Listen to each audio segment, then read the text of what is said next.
Hey everyone, my name is Brody, and on today's episode of Brody's Learning Adventures, we'll be learning about tone. In literature, tone is the way an author creates an attitude or mood in a piece of writing. You've probably heard someone say, "Watch your tone." If you know what that means, you know what tone is. Example: say you don't want to go with your dad to the grocery store. There are a lot of different ways you can convey that information with him. With a polite tone, you can say, "I'm sorry, Dad, I'd rather not." With a whiny tone, you can say, "Why do I always have to go to the store with you?" And with an angry tone, you can say, "I'm not going to the store again." Some common examples of tone are optimistic, hurt, compassionate, agitated, questioning, authoritative, hopeful, and nervous, and on and on. There are countless tones an author can use. Also, tone can change throughout a story depending on the scene, the drama, and the characters. By understanding the tone of a piece of writing, you can gain a deeper understanding of all the elements of the story. In fact, a writer's purpose for writing may be revealed in the tone. Tone is often the emotional center of a text and can reveal an author's attitude toward the theme. How authors set the tone. Authors use all kinds of tools to set the tone of a piece. Figurative language is language that means something different from its literal interpretation. Interpretation is a way of understanding or explaining something. Instead of writing something very plainly, an author might choose more imaginative words to express the same thing with tone.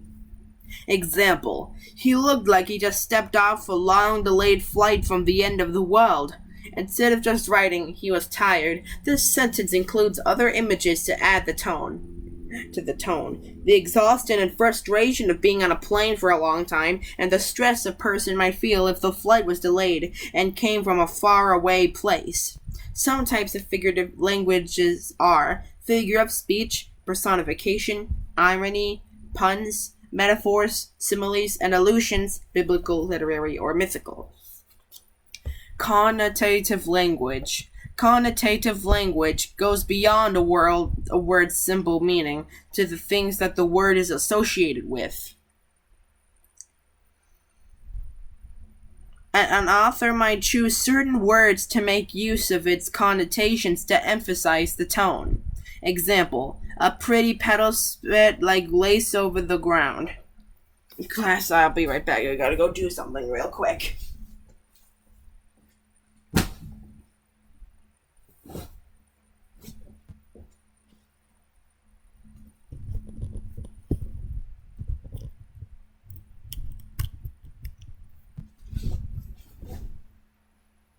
Okay, now where were we? Oh yes, if we say something is pretty, we mean it's pleasing to look at.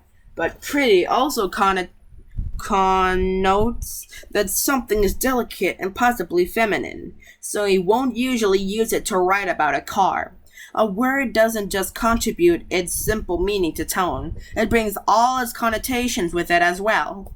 Word choice. Word choice refers to the decisions an author uses about what words to use. Example: say an author wants to describe a strong character but doesn't want to use the word strong. If the author chooses tough, the character might seem hard to approach. If the author chooses steady, the character might seem boring. If the author chooses powerful, the character might seem like a leader. Slight variations between different words can add up to big differences in tone. Rhyme and repetition. Rhymes occur when the sounds at the end of words are the same. Repetition just refers to anything that happens again and again. Both rhyme and repetition can make language more intense or make it seem more powerful, depending on how they're used. Example: it's almost time to turn the test in, Jim told Becky. "I know," Becky said. This exchange is pretty simple. Jim tells Becky something and Becky tells him she already knows. However, if repetition is included, the tone shifts. It's almost time to here's an example. "It's almost time to turn the test in," Jim told Becky. I know," Becky said. Now Becky sounds pretty annoyed. Almost as if Jim tells her stuff she knows all the time. What if we add an exclamation point to the repetition? It's almost time to turn the test in, Jim told Becky. I know, Becky said. This time, Becky sounds pretty frantic, as if she's trying to wrap up the test before the end and is perhaps worried. Jim might just be trying to give her a hand, but he can see she's working down to the wire. Alliteration is a special kind of repetition where the first letters of several words are all the same, such as an amazing association of alligators. The tone can change through the repetition of the words and punctuation, but what happens if we use rhyme?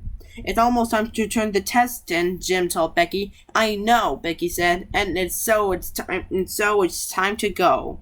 Suddenly, the tone has turned playful. The rhymes let us know that Becky thinks things aren't that serious at this point. And they might even signal that we're in the middle of a poem where the regular rules of daily life don't always hold. Similes and metaphors. Similes and metaphors compare one thing to another. They're like a 2-for-1 deal in setting tone. Not only do they give the flavor of the thing that described, but they also bring in all the feelings associated with the thing it's compared to. Simile. Our friendship is like a tree with deep roots. Don't forget that similes use the word like or as to make a comparison. Metaphors don't. Like, our friendship is a tree with deep roots. These sentences express that a long friendship has some of the qualities of a tree with deep roots. It's sturdy and hard to dislodge, even in tough times. Allusions. An allusion is a reference to another work of art or culture. Allusions bring up our memories and associations with what they allude to, and the other work lends its tone to the new work. By making an allusion, an author is encouraging the reader to recall the other work's mood. This is like the way a DJ may take a popular song and sample parts of it to make a new song. When you hear the new song, you remember the feelings you had for the old song too. Example, he's got a grin like the Cheshire Cat. The Cheshire Cat is a character in Alice's Adventures in Wonderland. His grin is so powerful that it sticks around even after the cat's whole body vanishes. So when people say he's got a grin like the Cheshire Cat, they mean it's a memorable grin, and also perhaps a little bit fantastical, frustrating, or mysterious, because the Cheshire Cat in the fantasy frustrates Alice and remains a mystery. Here's a visual summary of all the tools an author can use to create tone, as you can see in what I'm showing you. Here's a quiz to see if you've been paying attention. What figures of speech compare one thing to another? What figure of speech compares something to another work of art or culture? Define rhyme. Can you change the tone of a situation just by repeating a word? Some connotative language depend only on the simple meanings of words. What do we call the decisions a writer makes in selecting words? True or false? Alliteration contributes to tone by making us think of all the other things the words might mean. Can the tone of a statement affect what it means, even if none of the words change? Read this passage from Vanity Fair by William Makepeace Thackeray. What is the tone of the passage? What words or devices give it that tone? About this time, there drove up to an exceedingly snug and well-appointed house in Park Lane, a traveling chariot with a lozenge in the panels, a discontented female in a green veil and cribbed curls on the rumble, and a large and confidential man on the box. It was the equipage of our friend Miss Crawley, returning from Hants. Read this passage from A Double Story by George MacDonald. What is the tone of the passage? What words or phrases give it that tone? There was a certain country where things used to go rather oddly. For instance, you can never tell whether it was going to rain or hail, or whether or not the milk was going to turn sour. It was impossible to say whether the next baby would be a boy or a girl, or even after he was a week old, whether he would wake sweet-tempered or cross. Pause the video now to think of the answers for yourself. On to the answers. Number 1. Analogies, similes, and metaphors. 2. Allusion. 3. When sounds at the ends of words match. 4. Yes. 5. No. 6. Word choice. 7. False. 8. Yes. 9. Oh, wait a minute. I forgot to tell you. 9 and 10 have more than one correct answer. The tone is conversational, confidential, gossipy, and opinionated. The author offers lots of opinions in the descriptions, like exceedingly snug and well-appointed, and describes the characters as if describing them to a friend. The word hour also makes readers feel as if they're part of a conversation with the author. And number 10, the tone is playful or fun. The author uses informal language like you could never tell, which makes the reader feel like something unpredictable may happen. MacDonald uses lots of examples to give a sense of many possibilities. Be sure to like, comment, subscribe, and hit the notification bell so that way you won't miss any of my new episodes. This is Brody signing out.